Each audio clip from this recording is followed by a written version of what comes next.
We then proceeded at that point into our simulated countdown.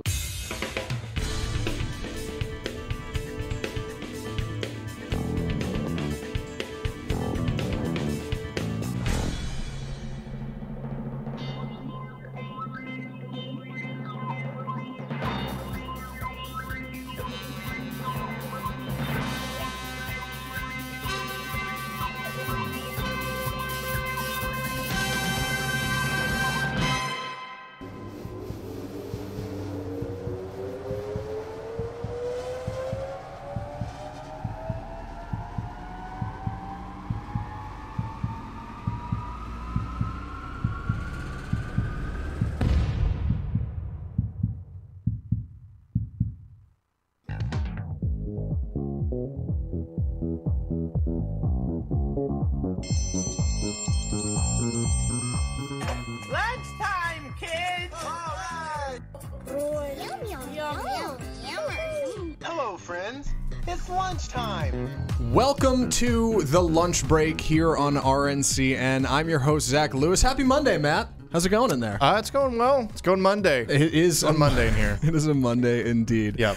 There are two of us on the show this week. Matt, if you can come back to the control room cam, you may find Anna's, a young Anna, right back here. Anna Xavier back there, working hard. She's hiding. She is feeling ill today, which is really a bummer. Yes, Yeah. it is a bummer because we miss her greatly. It's true, yeah. But it is what it is. It's too bad she couldn't be here with us. Soldier on. We wanted to ask her about her weekend. We've heard nothing, but she's back there and will be there, I assume, for the duration of the show. I guess. She didn't want to get anybody sick. She didn't want to sit in studio and get people Yes, sick. she's sitting in a closed room with me. That's so right. I don't know what. Godspeed, Matt. You'll be fine. It is Monday. How was your weekend?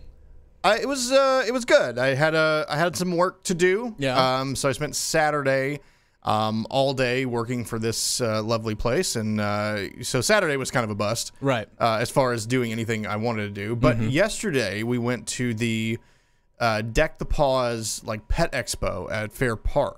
And I took my old 15-year-old beagle with me, and everybody loved him. He got a dog massage.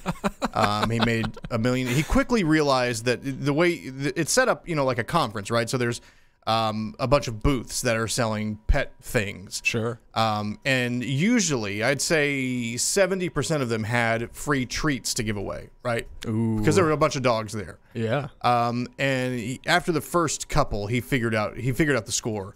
And was like, all right, every single table I go to, I'm going to put my paws up there and look for. So he had to have eaten 30 treats, which is not good for him, but whatever. Well, I mean, it was a once a year kind of thing, I guess. Sure. Yeah. I'm sure he would feel differently about whether or not that was good for him, but yeah, he enjoyed it quite a bit. So that was good. That was a good day. Did a little yard work, got some stuff done. How about you? It was good. A whole lot of staycation, though. I felt real bad about what you were doing on Saturday. I know we can't really talk about it here, and that's okay. Yeah, that's fine. It was a great gig, and we were all happy Matt was a part of it. But we should talk about our first hot topic for today, millennials. Right? It's a hot topic every day, right? Them. Yeah. You love them, sure. I've heard of them. I've heard of them as well. I'm technically one. They're a rowdy bunch. Yeah. And people say they're killing everything, right? They're killing malls, and they're killing golf, and they're killing home ownership, and really, the FDA, I'm sorry, the Federal Reserve, excuse me, came out with a report over the weekend that said they're not actually killing these industries on purpose. Millennials don't have malice in their hearts, all right? They're broke. That's the real problem. They can't afford anything. That's fair. I mean, I feel that, yeah. Who is going to drive this great economy of ours if millennials aren't getting out and working hard and making money and then immediately spending it? But they're not, so now they're murdering that too. Yeah. But to talk about this, we have a couple of unique individuals in studio with us. They have super easy to pronounce names, so I'm looking forward to getting this right. Yep. First off, to my right, we have Christiana Yebra. That's it. Oh my God, did I get that right? Perfect. All right, one down. And we have Noble Madhu. Perfect. Oh my God, yes! Yeah, well, okay. 2 for 2. It's going to be a good show. Good job. Sitting in studio with us from the Dallas Millennial Club. Thanks for joining me, guys. Thanks. Awesome. And thanks for hanging out quietly while I lit up like an automaton over here when Yeah. the show started. Like suddenly I'm live and in studio. You guys are with the Dallas Millennial Club. I'm going to be honest. I did a ton of research before this show and know exactly what that's about. But for the people at home who don't, fill us in. Dallas Millennial Club. What are you guys about? When did you get started? How'd this whole thing come together? Awesome. So we got started about 2 years ago. And, we just kind of listened to the market and listened to some of our peers and professionals that are around us. They kept asking for a place where they can learn, connect with more people, get educated. Because when you get out of college, you don't really know kind of where to share in social community and also learn and actually connect with other professionals. You got to hop around to different networking events sometimes. You can't really find a home base. So we wanted to put together a great community where people can connect, meet people, actually share in resources. And that kind of developed into more and more of where we are today. Man, I had a follow-up question. Totally lost it. I got to be honest. That's definitely something I felt like college missed for me, because despite my current profession, I did go to college, so that was a thing. I got out of college and thought to myself, man, now what? Mm-hmm. And I guess everybody does that, right? You get all this experience, and they tell you how to do what you want to do, but then you get out and you figure, wait. Like, how do I make those connections? Where do those stepping stones come together? How did you... you started this 2 years ago, right? Did you start this, Noble, or was this a collaborative effort? It was a collaborative effort. It was a conversation, you know, and it wasn't a thing where we were like, okay, here's exactly what it's going to be. I don't think any company starts like that, right? No, it certainly evolved. Right, it definitely evolved, exactly. I think we started with one big event, and that one big event, we started hearing little chatter here and there, and people were like, you guys should do this. You guys should do another happy hour. Maybe you should do a speaker event. It would be cool if you guys did X, Y, and Z. Sure. And so we kind of said, okay, well, here are the people that we want to align with. And Christiana and myself, and then Broderick and a few other people, we just started kind of talking in conversation and said, let's go. Let's put together some events, and let's do this on a monthly basis instead of just one off. All right. And you've been doing this 2 years. What's your membership look like? So membership is looking really great across Dallas, New York, and also Houston right now. Oh, wow. We have about 350 plus honorary and also members too as well for the club and organization. With New York, yeah. Yeah, and so we're working a lot right now on really building out more member benefits and being able to provide more value to members too as well, because up until this point, people have been paying a membership fee to basically get bundled events basically throughout the year. So I pay a fee, I get free events throughout the year, right? Yeah. That's cool, but after 4 or 5 years, you have kids or anything like that, like how feasible is it for you to go to events every single time, right? So we want to add more value for people so they can actually become a member and stay a member too as well. The same way you join a country club and you want to become a member and stay a member. So I'm going to be honest, I wasn't aware of the New York and Houston offices. So is that just an extension of Dallas Millennial, or is this just Dallas Millennial, then you have New York Millennial Club? How does that all come together? Yeah, it's kind of in a not necessarily a franchise concept, but but it's not an extension, but it's a different chapter, I would say. So different chapter. We plan to open different chapters and work with different partners. They're going to lead those cities, kind of like city leaders.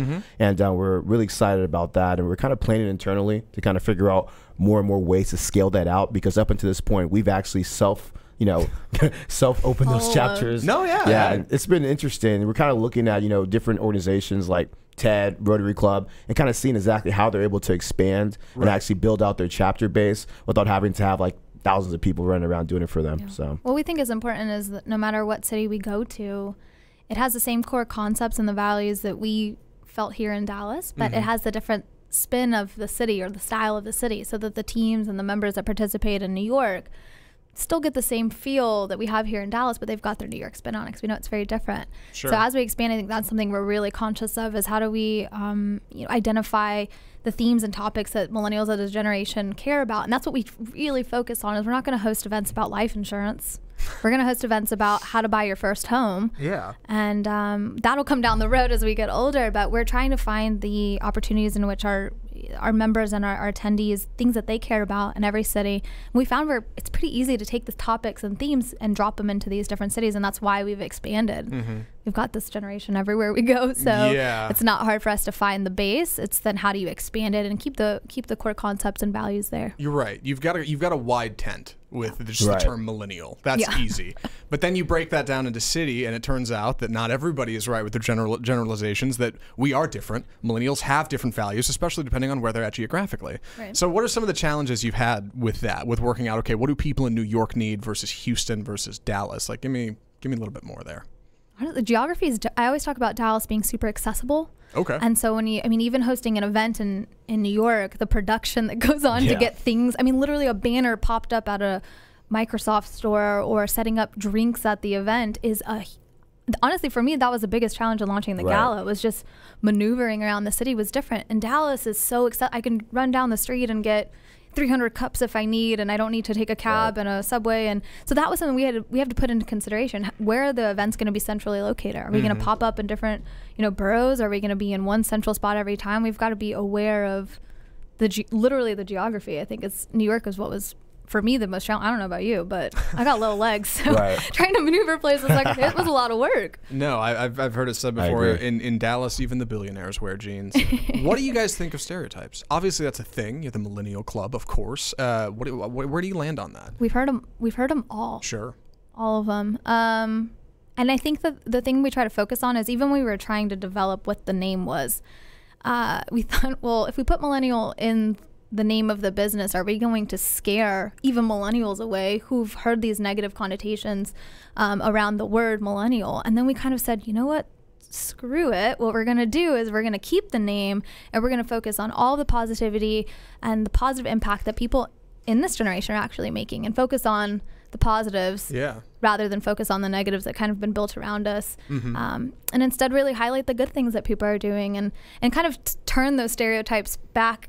And I mean, we've heard things like millennials are high maintenance and entitled and all of the lazy. And then I look at the people who've built this club and who've built the following that we have and the sponsors that are involved. Like, I don't know if we have any lazy people who participate with us. Not with how much we've been able to grow in the last 2 years. So. No, I thought the same thing when I first heard the name Dallas Millennial Club. I was like, that's the most millennial thing I can think. Wear it like a heart on your sleeve. Yeah, we kind of said, you know what, that's who we are, and this is our group, and the way baby boomers have been labeled, we have the opportunity to change the sentiment around the word, and so that's what we work really hard to do. We knew putting the word millennial in the name was going to open us up for criticism, and critique, and now you've asked us to be on the show, so I hope it's a good thing, all right? Perfect. I am a little curious. I mean, not to focus on the negatives, but I'm just wondering what you look at as the things that a millennial generation, if you want to generalize it, need to work on when it comes to trying to deal with people who may be older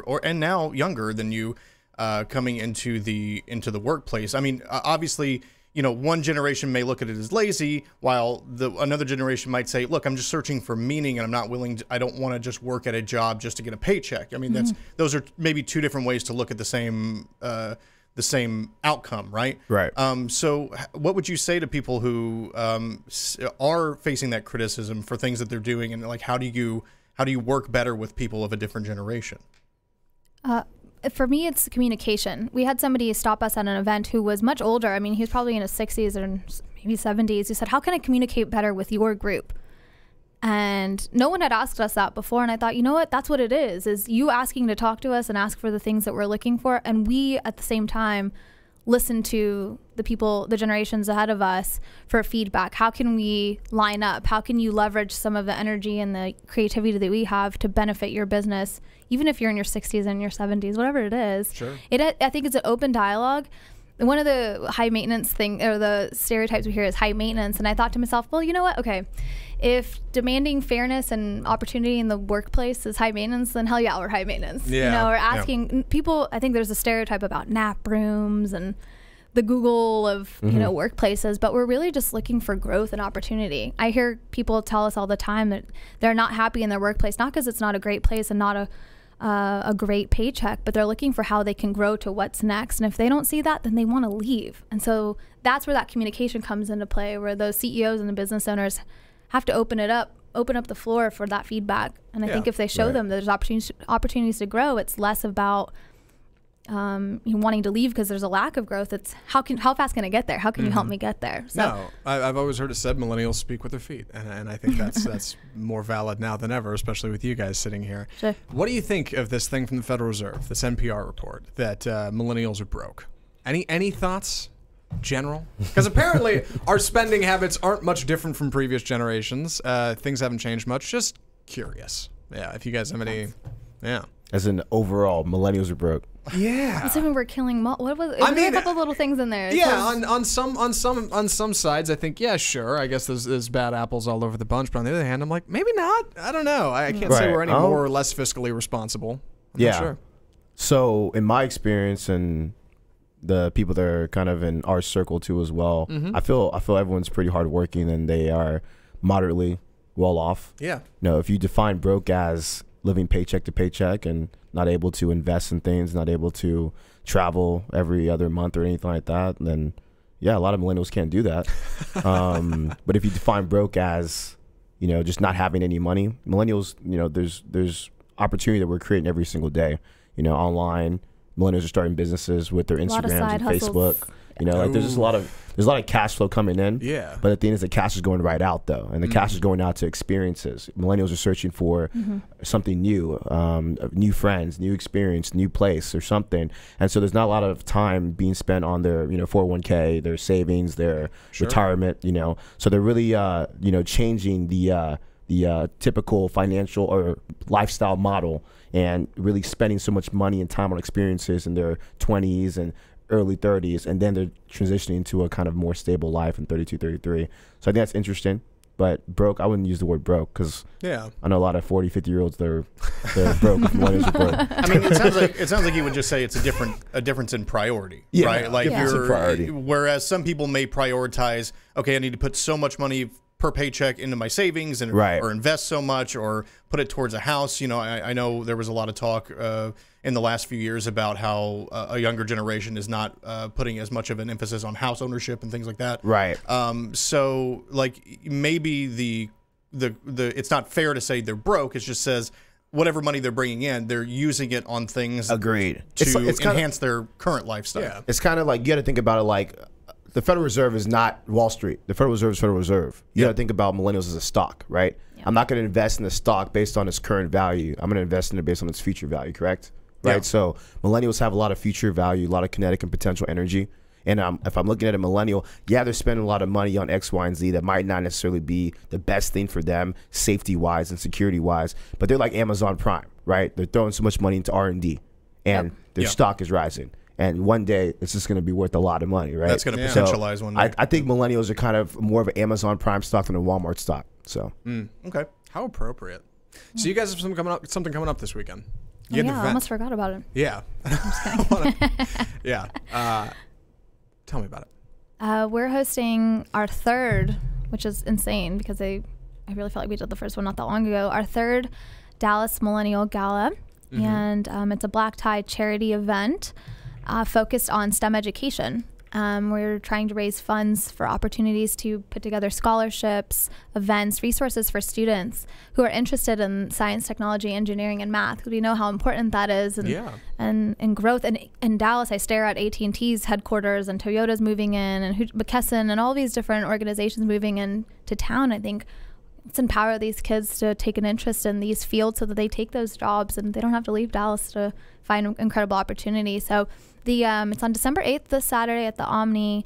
We're expecting over 1,000 people to come and support the cause and really get to see a recap of what we've accomplished in the last year since our last gala. That's tremendous. What kind of things can somebody expect? I know millennials are the kind of people who look at a Facebook description, hit going, or maybe usually if you like a lot of nobles dancing. Yeah, okay. We're going to have a lot of incredible influencers and business owners. We really wanted to invite people who understood the impact we're trying to make, who understand this millennial mindset, that we don't focus on an age group. So honestly, I kind of even confuse sometimes the actual age group of a millennial. I think of it more as, and we all think of it more as a mindset. So if you can participate in that way, you're invited. So our sponsors range in different ages. Our attendees range from all different backgrounds. So it's going to be a really fun, classy networking meets gala meets charity event. It's going to be a good culmination of everything. And if people want to go, how do they get involved?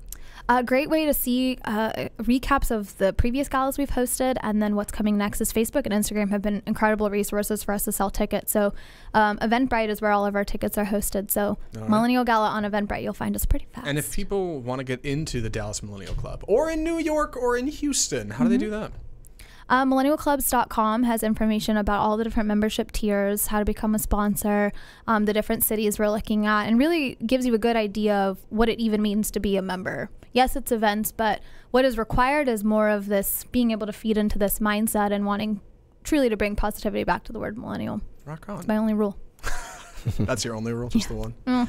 other rules, but that's fine. my main rule. Well, shoot, Christiana Noble, thanks for joining me. I Thanks so appreciate it. much. Yeah, thanks for filling us in. So are we going to see you Saturday? Do you guys have plans? Look at I might have Stalling plans, for but time. we'll see. Okay. I'm broke, so I don't know if I can afford it.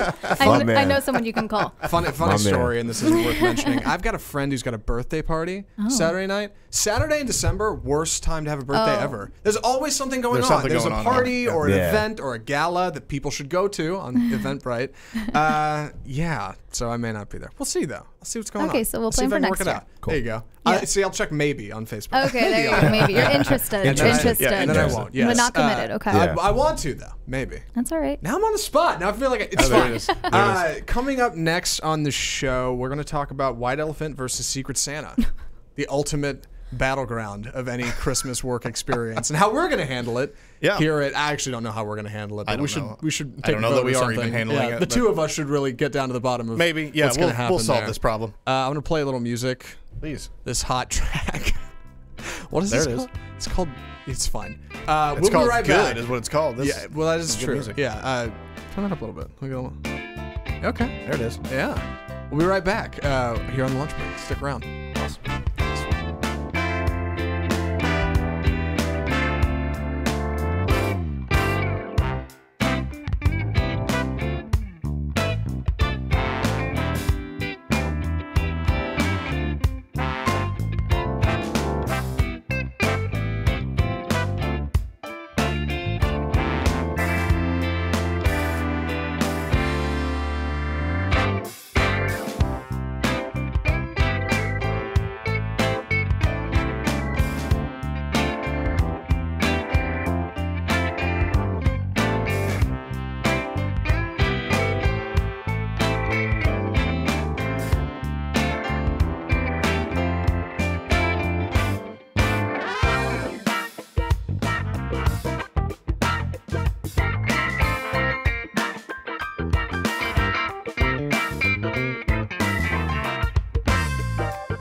We are back on the lunch break with a vengeance. And now that the studio is completely empty other than me, I can really let my hair down. And Just the two of us. That's right. Yeah, here's the perfect time to lay out how I feel about White Elephant v Secret Santa. And we have a whole panel to work this out. But here's how this came about. Matt pointed out this is worth talking about on the show. Yeah. I agree. I'm doing a couple White Elephant gift exchanges this year that have an oddly high budget, which may be a whole other topic entirely, but you pointed out that White Elephant v Secret Santa, everybody's got an opinion. I've got one, and I didn't know this was something that everybody kind of had thoughts about. Oh, yeah. And talking to you about it, I realized this is worth discussion. For anybody who doesn't know, we should break it down for the audience, right? That makes sense. White Sure. Elephant is, of course, or Yankee Swap, as it's been called in the New England sections offensive. of the United States. Telling me, man, my family's from Michigan. Bunch of carpetbaggers. White Elephant Gift Exchange is, of course, everybody buys a gift of a certain budgetary restraint, something like $20, or in my case, $40, which is ridiculous. But like a $20 gift, Yeah. maybe $10, and everybody gets around in a circle, and there's a bunch of gifts wrapped in the middle, each of the $10 gifts. Nobody has a tag on what everything's on who brought what, and somebody goes up and picks one, and then somebody else picks one, and then they can steal the other one or keep what they had, and you go all around the circle. There's some limit on rules on how many times you can steal things Yeah. and swap backs. There's a whole, everybody's got rules on it, prison rules. It's a whole thing. Yeah. Secret Santa is, of course, everybody gets a name like a month beforehand of another coworker or member of the Secret Santa Society in which you're trading gifts. And you have to buy a gift for that person specifically. Usually also has a budgetary restraint, something reasonable, about like $20, not something outrageous Reasonable. like $40. And everybody gets a gift for that person, and there you go.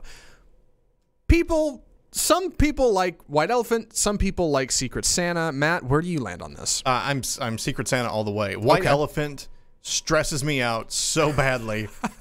It taps into that. I don't know that I have ever, and I've been through, we'll call it 7 or 8 white elephant gift exchanges through various workplaces or family or whatever like that. Church or something. Yeah, say half a dozen. I don't know in any of those that I have ever stolen a gift from someone. Whoa, really? No. You never got in on the gift stealing? No, I always felt bad about that. Like, I felt like I go and grab something, and then, like, it always ends up that I end up with whatever gift I end up with, right? I don't take any ownership of it other than whatever I initially picked out from the tree. Yeah.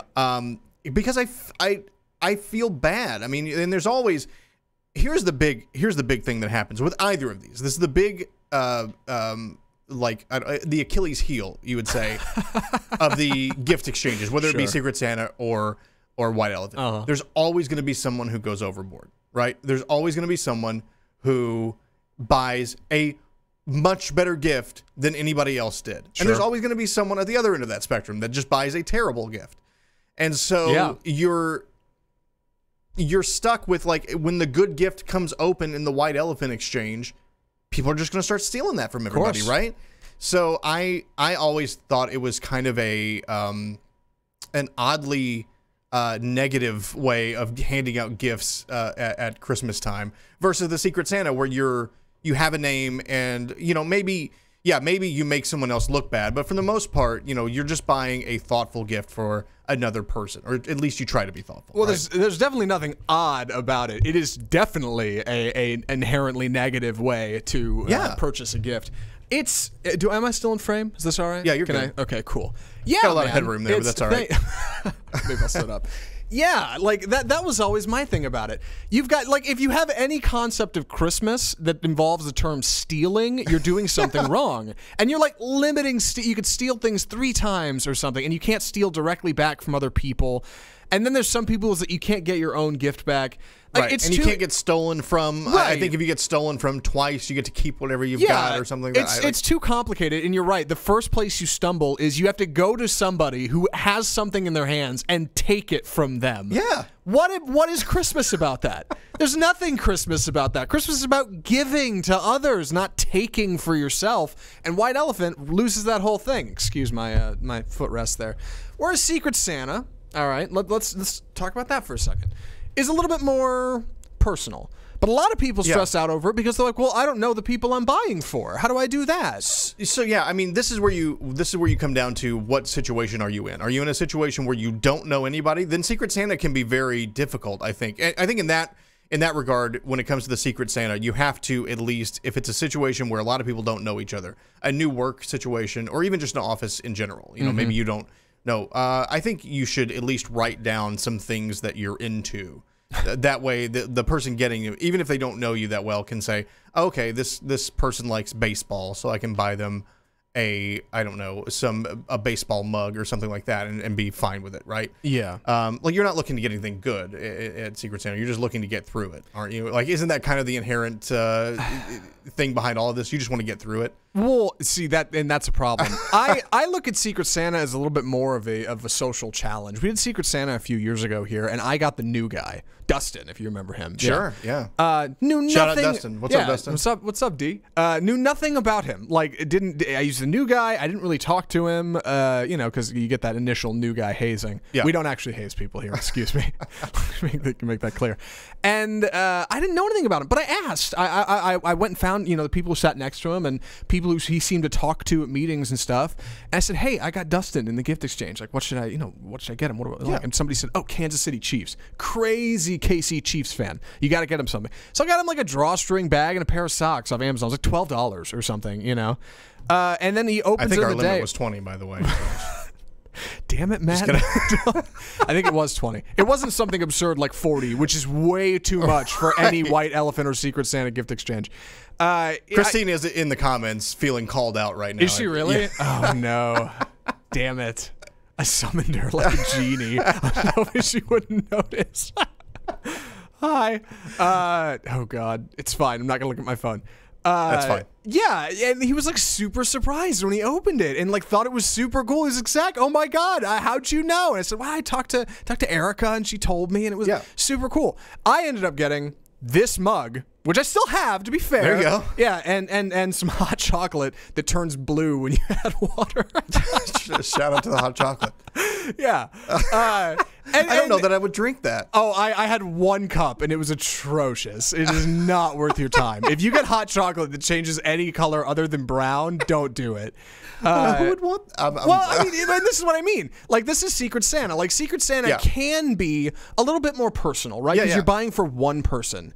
It doesn't have to be, and that was a bit of a letdown for me, but I think I know that going in, that you're probably going to get something generic. And again, still use the cup to this day. Still worth it.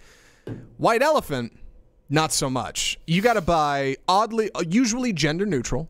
Yeah. Usually pretty age neutral. Like in my case, in one of these, I think we're buying for a group that's anywhere from probably late teens to or like early, like late 30s maybe. So it's got to be something pretty in the middle.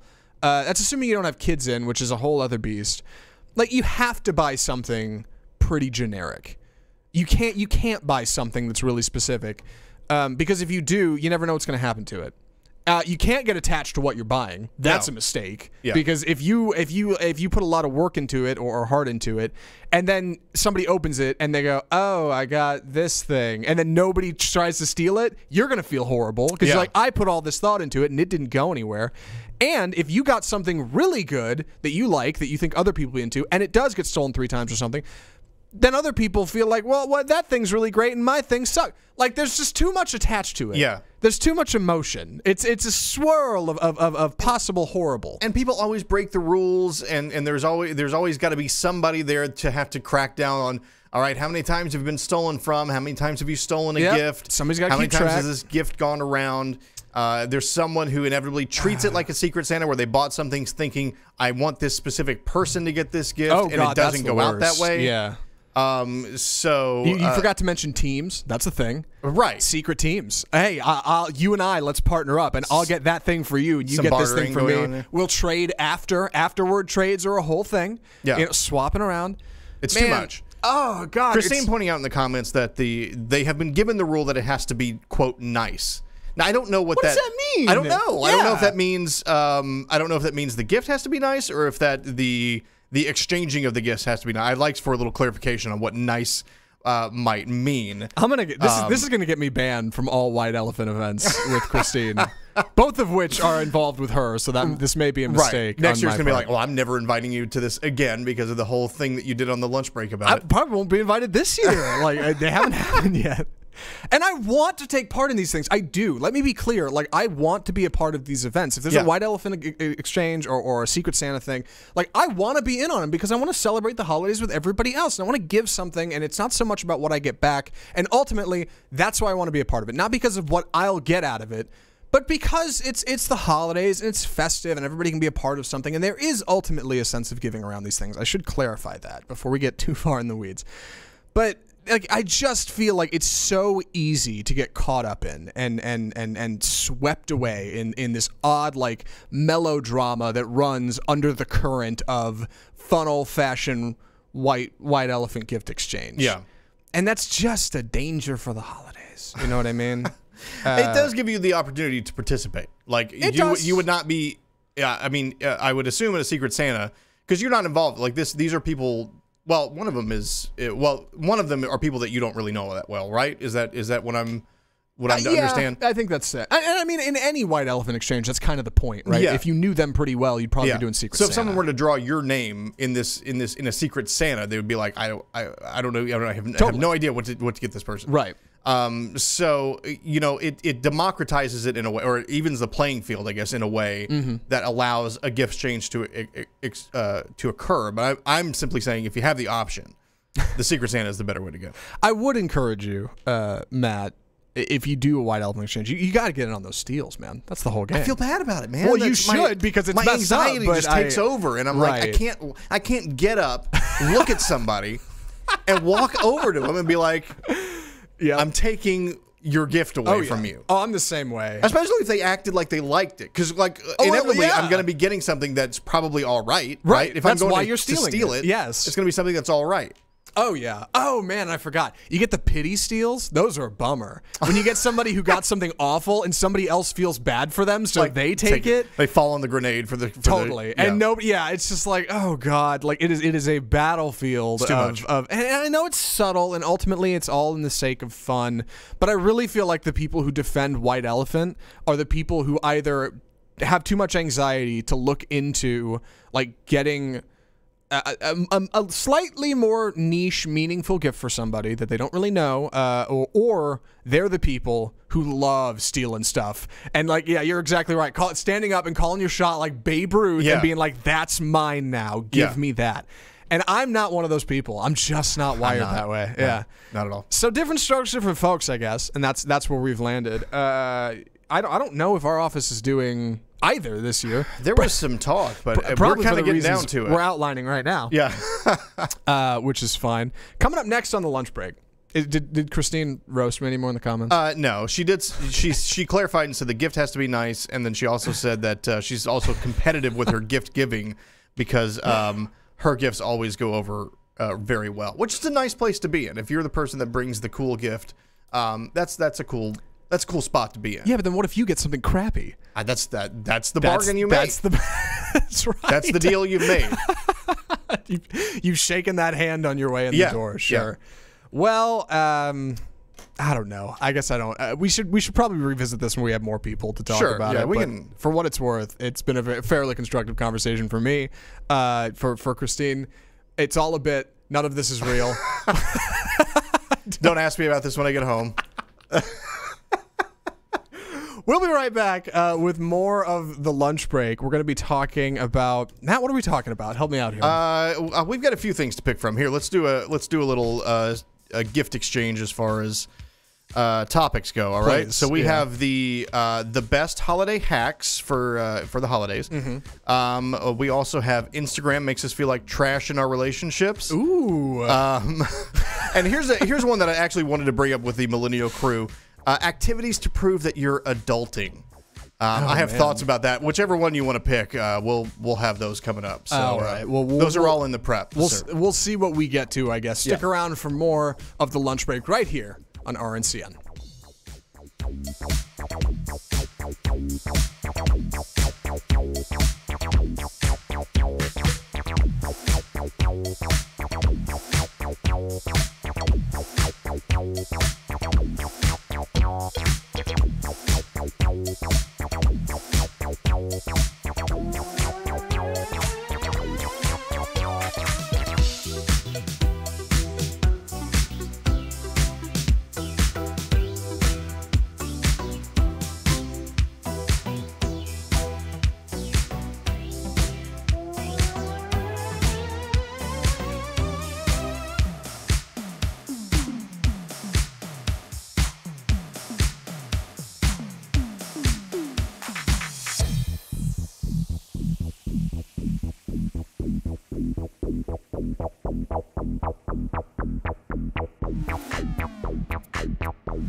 Welcome back to the lunch break. Enjoying, this is like Getting Disco, I think is the name of that track. Not that it matters. I was feeling it. I was getting I'm disco. into it, yeah. More a fan of Getting Hot than Getting Disco, but for what it's worth, we are back. I am Zach Lewis, your host, sitting with Matt in the booth. And I want to point out that Christine has been a good sport. She says if she gets something crappy from the gift exchange, oh well. That's a good attitude to go in. I mean, go into these things thinking I'm going to come out with something I don't like, and I just wanted to go for the fun. Imagine every time I don't you want have to ruin to go. Somebody's fun. Yeah, speaking of Christine being a good sport, imagine every time you go to a White Elephant Gifts Exchange, having to sit in the car with me and listen to me complain about this, just out loud to the vehicle, you and nobody else, every time, and she still puts up with me. So for what it's worth, Christine, you are the best thing that's ever happened to me. I don't know how you do it. I want to talk about adulting. Weekend activities that prove you're adulting. Have you ever said that word? Have you ever said, man, I'm really adulting today? I have, I think, late in college, I used it a little bit. Like in a just sincerely, or were you kind of being? Of course, yeah, in a cheeky, yeah, off the cuff, like in never a sincere way. Look at me adulting. Yeah, like totally. I would say that. I'd say that when I was talking about doing financial aid stuff or something, and whoever the financial aid person would roll their eyes, like, my God. No, nobody should take the word adulting seriously. No. But online journalists disagree. There's a lot of activities that they feel like if you are doing these on your weekends, you are adulting with the best of them. I don't know if the checklist is. I guess if you check most of these, you are now an adult. Which I really did want to bring this up with the Millennial Club, just because when I look at this article, this triggers that thing inside of me where, like, this is the worst part of millennial culture being distilled into an online article that people seem to think is worthwhile. I did not look at this much before right now, and I'm almost ashamed that I get to read this and you don't. Do you want to please give me the rundown of these? Like, take it. You're so much more invested in this than I am. I gotta get my head of steam going here. Let me. So again, I want to point out this is an article written by the outlet Elite Daily. 7 things to do alone on the weekend that prove you've reached peak adulting. Such a troll. So, I know what a click. I mean, already. I mean, I clicked on it because I had to know. Because it's one of those things. Like, I clicked on an article knowing it was going to upset me, and I just want you to hear the things on this list that they say that make you an adult. All right, do it. Laundry. If you're doing laundry on the weekend, apparently that means you're an adult, right? You're not a child anymore. You're doing a laundry. You've grown up. Yeah. Grocery shopping. If you've gone grocery shopping on the weekend, you are officially adulting. Meal prepping, which I guess kind of goes along with grocery shopping. If you're meal prepping on your Sundays or whatever. Paying your bills. That makes you an adult. Planning out your schedule for the week. Hit the gym or taking part in some self-care, such as turning off your phone, getting a little wine, grabbing a face mask, Netflix relaxing. and chill. Yeah, big time. I guess, like, all of these things are just, I look at that list and I'm like, why should I pat myself on the back because I'm going to doing my laundry on the weekend? Like, I don't know. This, to me, this seems such a condescending article that I find it hard to take it seriously. I've said it before, and I'll say it again. Like, etch it on my tombstone. Laundry is the modern man's and woman's ball and chain. Like, sure. it holds us down. It never goes away. All of these things do. Grocery shopping? Like, that's not a positive thing. That's not something you want to do. The only thing on here that I think you're really like, that'll be great, is self-care and maybe the gym, which arguably, for certain kinds of people, those are both the same thing. Right. Like, nobody wants to go grocery shopping. Nobody's like, you know what would be great? Grocery shopping. That's why you save it for the weekend, because you don't have to do it during the week because you have to work. Yeah. And the real adults are doing it then. This is the stuff the kids are doing during the weekend. Now, like, this doesn't make you any more an adult. These are things you have to do. These are obligations. And I guess that's what the spirit of the article is, right? Yeah. You have to do these things to survive in modern society, but that doesn't make you any more an adult. I had to do these things in college. Except for, no, I was going to say not pay bills, but I was digging myself deeper into debt. I just didn't know it then. And that's truly... You were creating future bills. That's truly more adult than anything on this list, honestly. Did you do any of these things this weekend? I did laundry. Yeah, hold on. Let me go back to the list and see. You actually went to work on Saturday, for what it's worth. That's true. So. I was adulting the hardest out of anyone. Adulted right? harder than anybody on here. I did laundry. Now, we didn't go grocery shopping. We tried Instacart for the first time. Ooh. Hold on. Which Instacart? Yeah. Are you familiar with this? No, but if this is a way to not do grocery shopping, I'm intrigued. It's basically just a delivery service for groceries. You put what you want and they'll go. And I think they tack on maybe $10 or $15. I mean, you're trading off time for money, right? Like that's sure. which is a very adult thing to do, I think. I think so. But my wife, she's the one that set up the list, and she did it during work and just said, "Hey, the groceries are here. We don't have to go grocery shopping," which to me sounded great. But I also, like, I don't know. I'm very stingy with certain things. I'm like, I don't like to do DoorDash, for instance, because they tack on such an aggressive surcharge for delivering food to you when it's just around the corner. I could just go pick it up. Yeah. But this, saving me an hour and a half at the grocery store, that's a compelling argument. Yeah, it's not a bad thing. Instacart, check it out. It's been around for a while, but Instacart. We'll check that out. Yeah. Actually, watch out. I didn't do well. We cooked a big meal, so I guess you call it meal prep. I didn't bring it today. Paid bills. Yeah, did that. I didn't hit the gym, sadly, but You went to work. That's true, and I did a little self-care, I guess you would say, where I relaxed some. So yeah, I guess I was adulting pretty hard this weekend. I did almost none of these. I paid What bills. a child. Yeah, I know. I had to pay rent at my apartment. I rent because I'm not a homeowner because I'm not an adult. Fair. For what it's worth. Yeah. I didn't hit the gym. Went on a couple long walks though. Those are nice. Yeah. That's all right. That's some self-care. And I would argue that's some self-care. Yeah, got out with my boo and got coffee and a little lemon bar and walked back. It was great. There you go. Yeah, a lot of fun. Talked about people at the shop and criticized others based solely on their appearance. That's adulting if I've ever heard it. Are you going to a Starbucks here, or is this a neighborhood store? Local mom and pop joint. There's a coffee shop out out of the Irving County Library called Java Me Up. Yeah, Okay. and they are no cheaper than Starbucks. To be fair, They never are. Yeah, They they never are are. the same. But yeah, it was kind of a nice joint. I don't know. Did they criticize you for your choice in coffee, like the last coffee place I went to? No, but I did. This is probably not adulting. I did do Apple Pay on my phone. Oh, First time ever. Never done that. Yeah, you take out your phone and you do the double tap? tap the side of the thing and you tap it. Yeah. Yeah. Man, does that make me feel uncomfortable? But I got a brand new iPhone and I wanted to try it out. And the fact is, Apple has set it up now where if you don't set up Apple Pay on your brand new iPhone, they send you 2 notifications a day letting you know you need to set up Apple Pay. yeah, they're on top of it. What am I going to do? How do I get out of that? There's no way to opt out of not getting notifications about Apple Pay. There's no hey, stop letting me know about this. They're just going to keep doing it till I do it. Just I hey, have give to- us your credit card. Yeah, it's like somebody holding a very, very weak handgun to my back and being like, "Listen, if you don't give me this, I'm going to keep poking you in the back forever until you give me your credit card." It was a slick operation. Apple's taken over the world, and there's nothing I can do about it. It's one of those things where I don't. The concept of it makes me feel a little icky. Yeah, But if Apple Pay were more ubiquitous, if every store I went into took Apple Pay, I'd absolutely be doing it all the time. I mean, it was convenient. Here's where it went wrong. All right, and I've been stuck on this before.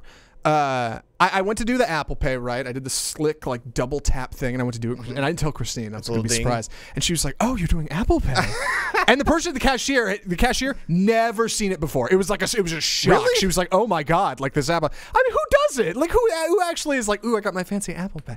But I go to do it, tap it on the thing, it errored out, didn't work. I was great. like, all right, and this is immediately more inconvenient than just giving her my card. Yeah, exactly. That would have worked. Yeah. Did it eventually work? It did. Second time around. And I'm pretty sure I had to sign a receipt, which again, more inconvenient. Yeah, Like, you're not saving me anything. I'm not saving any time. This is by no means a convenience. There's just as much trouble to get my card out of my wallet than it is to get my phone out of my pocket. So thank you for nothing, Apple. You have my information. Thanks. I guess I'm the sucker. Can I talk about something real quick? There's a convenience store on my way home from work, right? And every now and then I'll stop in there and grab a snack or something like that because I'm hungry at the end of the day. And every time I swipe my card, because they don't do the chip, so they're already bucking the trend, right? They don't do the chip; they still have you swipe. Yeah. Every time I swipe my card, it doesn't work; it errors out. And the guy behind the counter is like, "You go through the whole thing, right? I know this is going to happen. I know this is going to happen." You say the whole thing, and I already know what you're talking about. And I've never been here or seen this man. Yeah, no. You swipe it once, you get the error. The guy's like, it didn't work. Sorry, try it again. Yeah, try it again. Swipe it again. It didn't work. Here, give me your card. So that's the, now they're taking it up a notch. That's the nuclear option, right? Is handing the cashier your card. All he does is swipe it through the thing again, and it works. I don't know. I don't know what's happening. Yeah. Where whatever my swipe is inadequate. Sure. He doesn't do the thing where he puts the little plastic bag over it, to try to, if you've seen that trick, and he doesn't do. I've seen that. He doesn't hit a different button. As far as I can tell, he doesn't hit a different button. He punches through the same process as credit or debit, and then he just swipes my card the same as if I would, but it's coming from a slightly different angle, I guess. I don't know. This is probably, what are we talking about? Like a Verifone card reader, which are 98% of them in America, or some weird knockoff one that's like this big with a number pad on it. Yeah. Does he turn it around to face him, or does he keep it faced at you and swipes it forward? He keeps it faced at me, so it's got the little, it's the side swipe, right? Yep. And for me, I'm swiping it from the back of the machine down towards me. Right. He's coming from across and Stabbing going right motion. to left, basically. And that's all he does. And I cannot wrap my head around why I can't swipe on that machine, but he can. It's got to be like a pressure game. Like he knows to hold the card down on the right side or something and like do it harder, or there's got to be. And he's not revealing those tricks. He just wants everybody to go through this same song and dance. I don't get it. I don't get it at all. How many times have you danced this dance with this man? I mean, say I stop there once or twice a week. I mean, it's probably. I mean, it really has only started cropping up recently. But that's enough for him to recognize you. Certainly. Oh, the other thing he does, is tries to hand me a receipt every time. I go in and I get, a snack or something like that. I get a little bag of popcorn or whatever, like just something to tide me over on my way home. Yeah.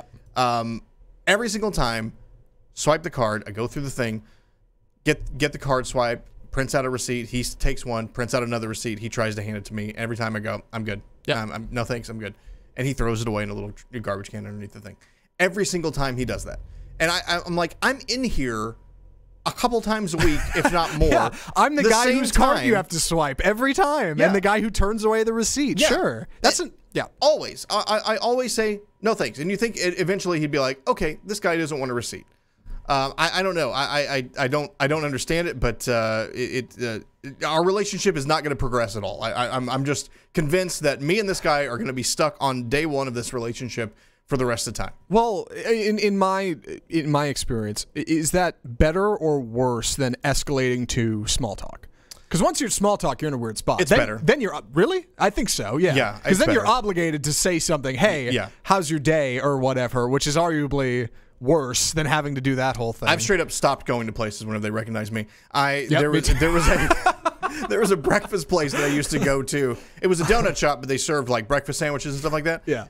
And I'd go in and I'd grab like the same breakfast sandwich not every day, but like a couple times a week, right on my way to work. It was convenient.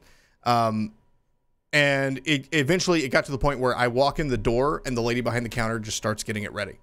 Just grabs it from the thing. Is not bad. It's super convenient. Yeah, it's not a bad place to be in. I'm in here way too much. Yep. If this person is already grabbing, and also it makes it weird if I have a different hankering that day, right? If I'm like, I don't want the breakfast croissant, I want a sausage roll or something. Then it's like, okay, take that out of the microwave. I don't actually want that this time. Put the other thing in, and she'll be like, oh, you're not getting that this time, and then it's a whole thing, right? But I eventually just stopped going there once I recognized that pattern of behavior. After a couple of times, I'm like, I'm not gonna. And now I don't think they know me anymore, so I could go back and go through the whole thing again. At least you had the courage to change, because I've had places that I've gone so often that they start making something when I get there, which is great. But then I realize eventually I want something different, and I'm too afraid. You can't mess it up. To be like, I want to change the formula here, because then every time you come in for a month, they're going to ask you what you want. You've completely lost the whole precedent of them making it for you when you get there. So that's tough. And I've definitely been in the camp of they're too chummy here. They know me, and I don't like that. Like that's the difference. There's a difference between small talk and medium talk, right? Like I'm okay with small talk. As soon as it escalates to medium talk in a place where it should be small talk, I'm out. The local, it doesn't matter. They don't have romaine lettuce. Nobody's going there anyway. Chipotle. Are they going to come up with an option to I don't know. They should. That should be their obligation. The boys down at the Chipotle lab should be cracking on getting iceberg lettuce in. Because seriously, what are you supposed to do? Like, we just don't have lettuce anymore. The salad option just is no longer. We have 4 things on our menu you can get, and you can't get salads. So sorry. Like what? Anyway, the local Chipotle, the manager there, a very, very sweet woman. She would come up to me and be like, "Hey, how's your day going?" And I'd be like, "Oh, it's going okay." She's like, "Just okay?" Stop. No. You've already come too far. Don't ask me and that. then next time I came in, she goes, "Hey, how's your day going?" I'm like, "Good." She's like, "Well, it's better than okay, like you said last time." And I was like, "I'm never coming here again. Never again am I going to be here. No. This is the worst." Yeah, like I want to go somewhere where you don't know me and I'm just some other Joe that rolls through and gets my order and leaves, all right? Like that's the convenience of the convenience store. Yeah. Do you think it's worth talking about one more thing, or should we just cut it short? We could. I'll ask you real quick. Is there any place... Is there any establishment where that rule doesn't apply? Where you want the Cheers mentality, right? Everyone knows your name. I've got one. Actually. I think actually in the example of Cheers, I think a bar is actually might be kind of nice if you frequent a certain bar that has the stuff that you like or the beer that you like. You walk in, they say hi to you, they know what you want. In college, after every episode of the first podcast I ever did, a show called The Status Bro, me and the other guy that hosted it, By the way, just another bird walk here. Okay. I think it's still on iTunes. It's probably worth me just delisting that, right? I don't know if I want anybody to hear any of that stuff. Okay, now I probably should delist it. Now I've done it. Now that it's out there. Yeah. I mean, why keep it a lot? It's fine. We'll talk about that offline. Yeah. Sure. After every episode, and we did like 114. There's a lot of them. We would go to Applebee's like across the way. Okay. Because, we'd each have one beer during the show, of course, just the one. Yeah. Because we had to drive after, so we never overdid it. And we'd each have a beer and then drive across the street to Applebee's because Applebee's had sweet half-price apps back in the day before they changed the menu, and now it's like limited only at certain times. But after 9 or something, it was half-price apps, and we were a college town. We went once a week, and then sometimes we'd go out to the bar on like Saturday or something and then go to Applebee's afterwards. We were going like twice a week. And we'd go in and get wings. I think we'd each get wings. We'd get chips and salsa for the table, which is just the two of us for the table. Yeah. And we get a pitcher of like High Life, the champagne of beers. Of course. Yeah. Yeah. And it got to a point where we'd go twice a week so often that when I walked in, even by myself, even if I wasn't with this person, even if it wasn't on a normal day, they would immediately bring me a pitcher of High Life and be like, wings, right? Yep. Wouldn't even have to tell them the flavor. They'd already get the order in. And I think for a place like Applebee's, that's all right. Yes. Because like there's only a few things that you're going to deal with on that menu, right? It's as close as you can get to a Cheers. Yeah, like it's a local bar, and they know exactly what I want, and they would have it out in 10 minutes because they'd have the order in as soon as that was great. I've never had that experience since, and honestly, I don't know if I'd request it because, again, if I ever went in and wanted a burger, they'd be like, oh, well, your wings are already in the we already got your wings in the microwave. What are we supposed to do now? So I was never that fortunate. How about you? I think a bar would be nice. I'm trying to think of a time when it's happened. I've had it happen at a place like a comic book store or something like that I would. That's a good time. That we go sure. to. Places where I think your hobby is included. So movie theater might be nice. Comic book store or a board game store or just something. A knitting store, if that's what you're into. Ooh. Something like that where people like know why you're in there and they say, oh, hey, you might like this or that. I think again the quick stop breakfast place or the convenience store, I don't have that same kind of relationship. I'm just in there to get business done, right? Yeah. I'm not in there for small talk. I'm not in there to hang out. I'm just in there to get in and get out and mess my day up and and go on about my life. But a place where I might go and luxuriate a bit, that might be a nice setting. Yeah, and you don't want to. I mean, Applebee's is something I normally I'd be ashamed to tell people, but I was in college. If you're like, man, if you're not going to Applebee's in college, you're not living the college life. If you're like our age now and you go to like any restaurant, especially if it's a bad one. There was one bad one with like food that's really rich, like a Babes or something, and they're like, hey, back again. That's something you should be embarrassed to tell people. Right. You should not be proud of that. But like there are certain unique circumstances where it's like, okay, that's not so bad. One more break because I want to talk about this, a brief thing before we go. Coming up, Instagram makes us feel like trash in our relationships. Oh, there we go. I've had some quandaries with Instagram recently. I don't want to get too far into them, but I probably will. So stick around for that here on the lunch break, and I've got music that I forgot to play up until right now. There it is. Stylish indeed. All right, we'll be back. Stick around.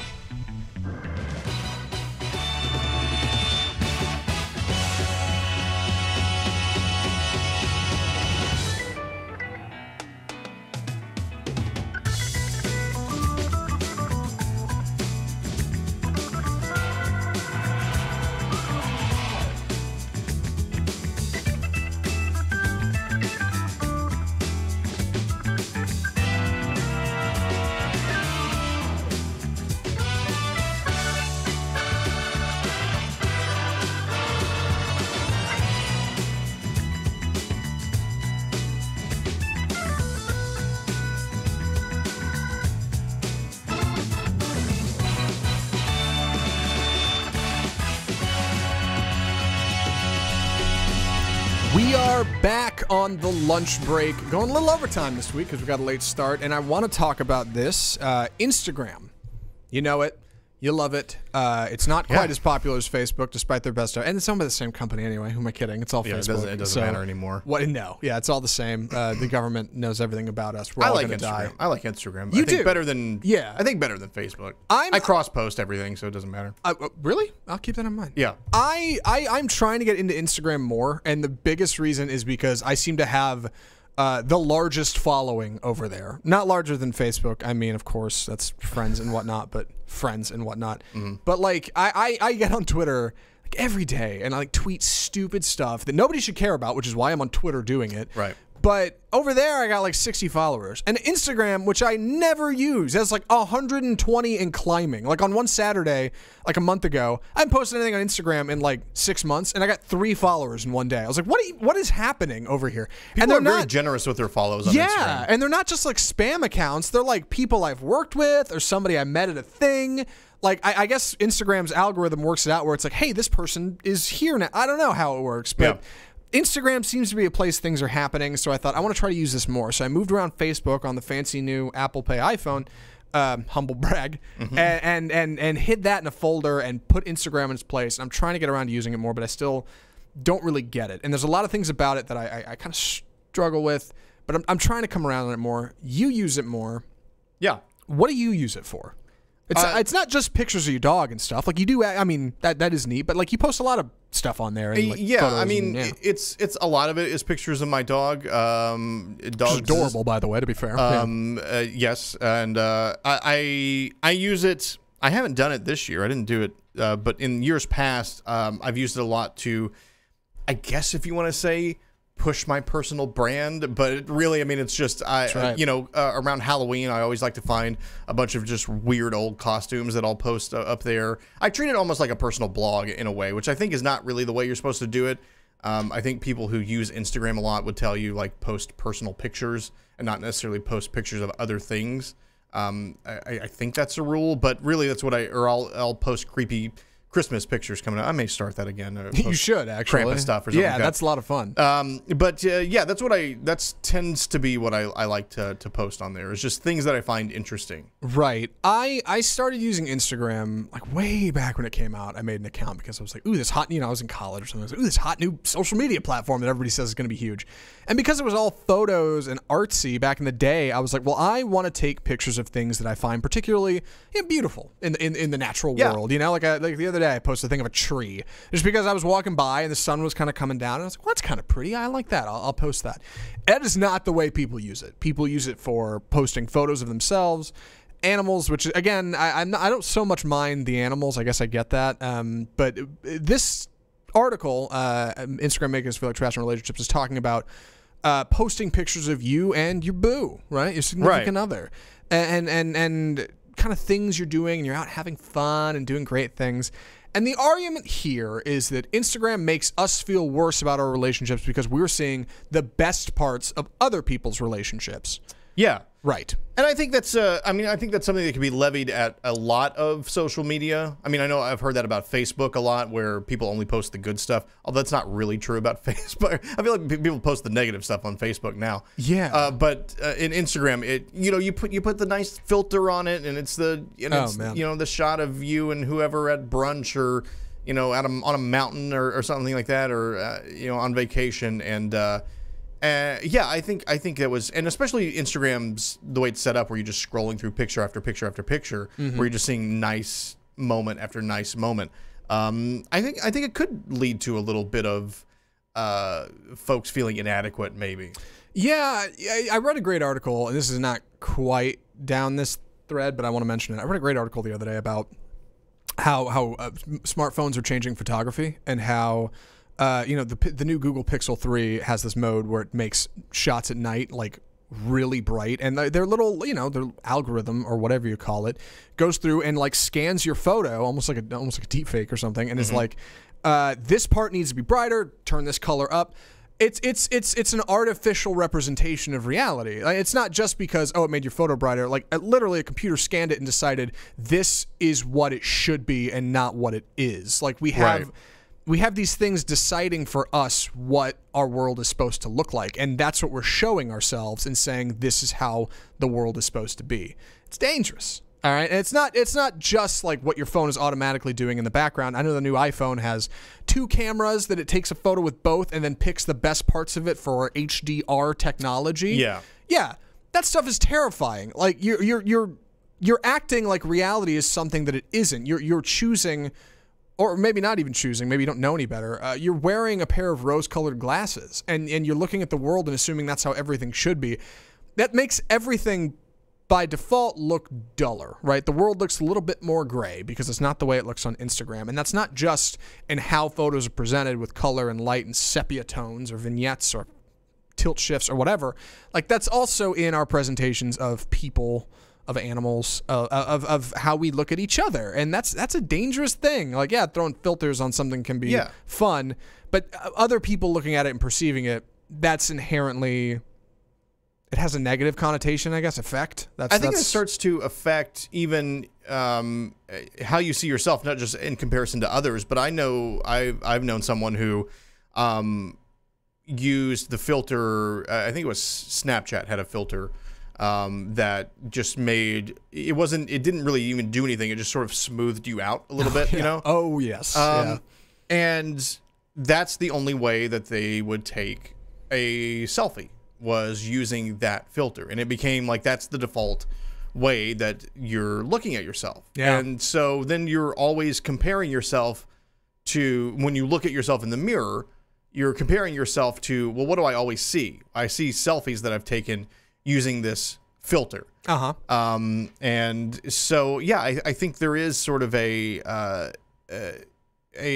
snowball effect of as you apply filter after filter, or you only see your life as it relates to a social media post, or as it relates to your phone's camera, that you start to have a different image of yourself than what is reality, and you may even become to where you're just unhappy with what your regular self-image is. Yeah, you're it's like you're catfishing yourself.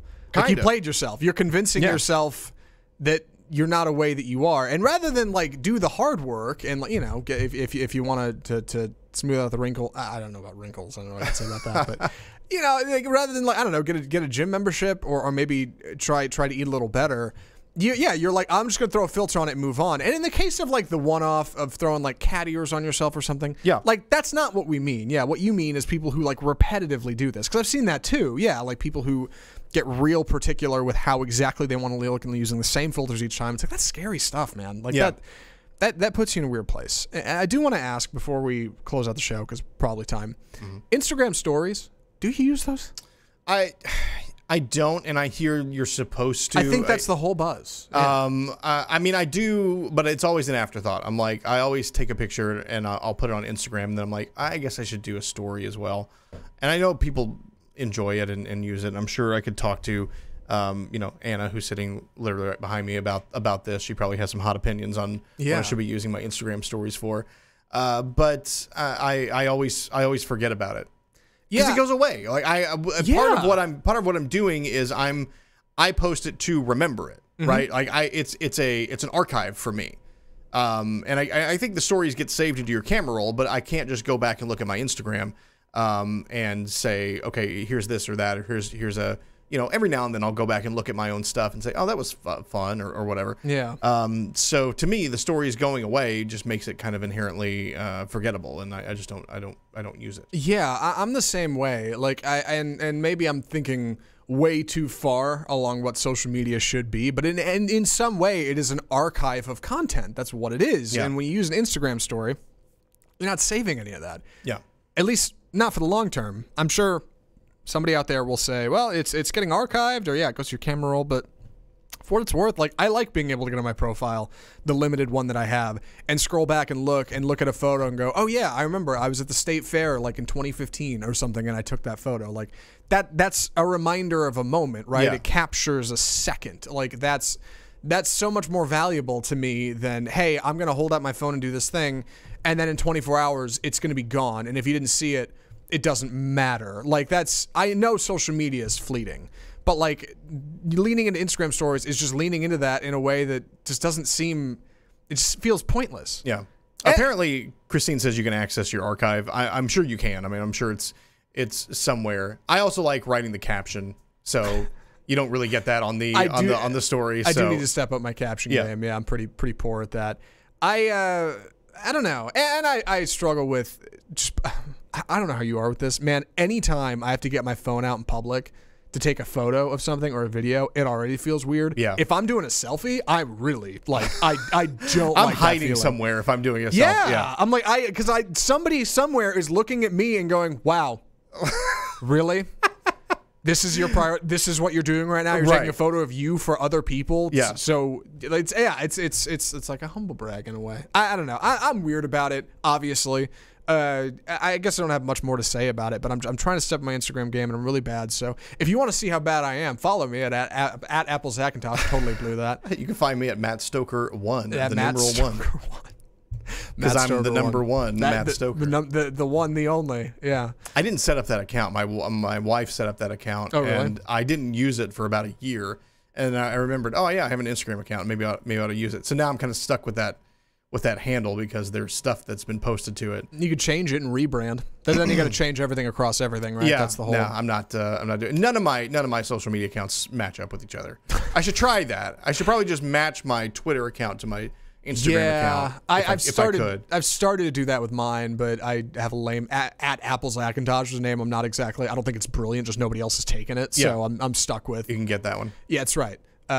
Assuming nobody else goes and scoops up now. Anyway, from all of us at the lunch break, thanks for listening. I guess I need to play one of these, right? That would be the hot. Just some out tunes. Let's go for this one. I'm Zach Lewis. I very much enjoyed being your host. Shout out to the Dallas Millennial Club for joining us in the first segment. You can find their information on the Facebook and the Twitters and probably the Instagrams. And check out their Millennial Gala this weekend downtown at the Omni. It's going to be a blast.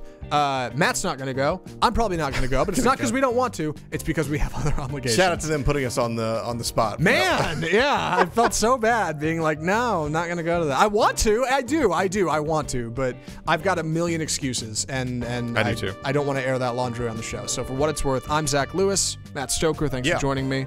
Yeah. Anna, thanks for nothing, I guess. Yep. She's completely ignoring us. If you get sick, we can draw back to this show. Like, this will be it. This was it. Yeah, this was the moment. All right. Well, from all of us at RNCN, thanks for listening. We'll be back this Friday talking about holidays and Secret Santa. I'll let you know if Christine broke up with me by then.